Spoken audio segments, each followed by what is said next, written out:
Imagine this. You wake up in the middle of the night with a pounding headache. There's no pharmacy open, no painkillers, no electricity, no internet to look up home remedies, just you, the dark, and the pain. What would you do? Now imagine living like that every single day. Because that's exactly how people lived for centuries, including during the Ottoman Empire. And yet, they didn't just survive. They developed rich, practical systems to treat pain, fever, and even poisoning. Systems so effective that some of them are making a comeback today in modern herbal medicine.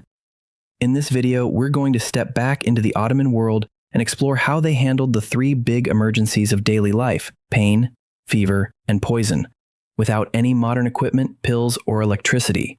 And most importantly, you'll see how many of their techniques are still useful today, especially if you're trying to live off-grid, reduce your dependence on pharmaceuticals, or just want to reconnect with traditional healing. Before we dive in, if you're interested in learning how ancient civilizations solved real-life problems without modern tech, this is your channel. Tap that like button and subscribe so you don't miss next survival wisdom from the past. So, let's talk about pain. Whether it was a headache, a toothache, or sore muscles from a long day's labor, pain was a part of life. But that didn't mean they just lived with it. One of the most widely used remedies in the Ottoman Empire was willow bark. Yes, the bark of a tree. People would dry it, boil it, and drink it as a tea. The active compound inside, salicin, is actually a natural form of what we know today as aspirin. They didn't know the chemistry, but they knew it worked. And if you think that's fascinating, you're going to love what's next. Another everyday pain remedy, cloves. Crushed and applied directly to a painful tooth or gum, cloves acted as a natural anesthetic. Even today, dentists sometimes use clove oil in emergencies. Ottomans had clove sellers in spice markets, and women often carried small bags of cloves for personal use. It was pain relief on the go, no electricity, no side effects. And then there was lavender. More than just a pleasant scent, lavender was used in poultices and oil form to treat muscle soreness and even migraines. In hammams, Ottoman public baths, lavender oil massages were a luxurious yet therapeutic way to relax the body and mind. You could almost say it was their version of a spa day with actual medical benefits. Now let's talk fever. This one's tricky because fever isn't a disease, it's a symptom. But the Ottomans had smart ways of managing it. One common practice was the use of yarpuz, or wild mint. They'd brew it into a cooling tea, helping to bring down body temperature and reduce nausea. It wasn't magic. It was observation and experience passed down over generations. They also used compresses. Cloth soaked in cool vinegar and rose water was placed on the forehead and under the armpits. The cooling effect helped regulate body heat. Even today, some mothers in rural areas of Turkey still use this method, and it works. Another fever-fighting plant? Elderflower. Brewed into a sweat-inducing tea, it encouraged the body to break the fever through perspiration. Think of it like a natural detox. And in Ottoman medicine, sweat wasn't just gross, it was healing. The body needed to purge, and they helped it along. But here's where it gets even more interesting. How did they deal with poison? Ottoman physicians were incredibly sophisticated for their time. Drawing on Islamic medical texts, ancient Greek knowledge, and their own empirical observations, they developed detailed methods for identifying and neutralizing poison, especially in food. One of the most trusted antidotes was activated charcoal, made by burning specific woods in controlled conditions, then grinding the result into powder. If someone had food poisoning or suspected they'd eaten something dangerous, this powder was mixed with water and drunk immediately. Sounds familiar? Because activated charcoal is still used in modern emergency rooms. They also relied on a preparation called tiryak, a multi-ingredient paste that included opium, saffron, cinnamon, myrrh, and more. It was a sort of pan-antidote, believed to counteract various toxins and venoms. While not all ingredients were pharmacologically effective, the combination often helped, either by calming the body, stimulating the system, or purging it. And let's not forget garlic. Crushed and eaten raw, garlic was believed to fight everything from infections to venom.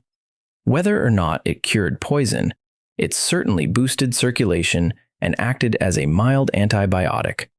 In a world without refrigeration, sanitation, or penicillin, garlic was a kitchen essential and a first aid staple.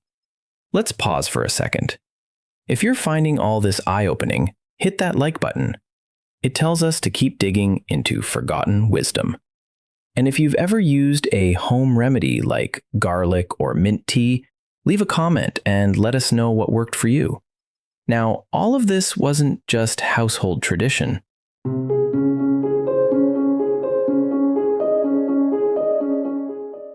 The Ottomans had entire medical systems. Doctors trained in madrases studied the works of Avicenna, Galen, and local healers. They wrote down observations, categorized herbs, and debated methods. Hospitals, known as Daru Shifa, existed in major cities like Edirne and Istanbul. And they weren't just places to treat illness, they were centers of learning, often including music therapy, aromatherapy, and even gardens where medicinal plants were grown and studied. Let's not forget the women. In every village there were midwives, herbalists, and elder women who held enormous practical knowledge. These women didn't read Latin or Arabic manuscripts, they learned by doing. Passed down from mother to daughter, their wisdom filled in the gaps where official medicine couldn't reach. If a child had a fever, it was grandma who knew which herb to brew and which prayer to say. This was not superstition, it was survival through community care. One of the most elegant techniques used for both fever and poisoning was the hammam. Public baths weren't just for washing, they were therapeutic. Steam rooms helped open pores, regulate body heat, and stimulate detox. Cold water plunges after hot rooms helped shock the system in a controlled way, which is still used today in hydrotherapy. Now, can we actually apply these methods in our modern life? Absolutely. Many people today are rediscovering herbal remedies, not as replacements for medicine, but as first response tools, especially in off-grid settings. Lavender oil for tension, mint tea for nausea, charcoal tablets for food mishaps while camping. Even keeping garlic and clove oil in your kitchen can add a powerful layer of resilience. But more than that, what we learn from the Ottomans is a mindset, respect for the body, attentiveness to symptoms, and using what nature offers without overcomplicating it. Let's do a quick comparison. Today we rely heavily on pills, many of which treat the symptom but ignore the cause. In contrast, Ottoman treatments often aimed at restoring balance. If a fever came, it wasn't just suppressed, it was understood, monitored, and supported. This holistic approach is gaining ground again in fields like integrative medicine. Now, let's be real. Not every Ottoman remedy was a miracle.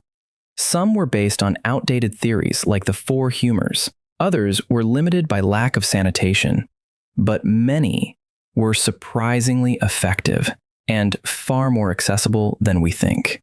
And in a world where supply chains are fragile and pharmaceuticals aren't always available, knowing how to treat pain, fever, or even mild poisoning with simple tools is powerful knowledge. It doesn't make you a doctor, but it makes you prepared. So what do you think? Could you survive a week without electricity, running water, or a pharmacy, and still manage a fever or toothache?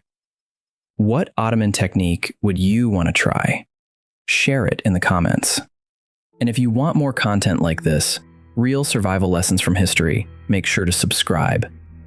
Are not just looking back, we're learning forward. Until next time, stay curious, stay strong, and don't underestimate what garlic, mint, and a little knowledge can do.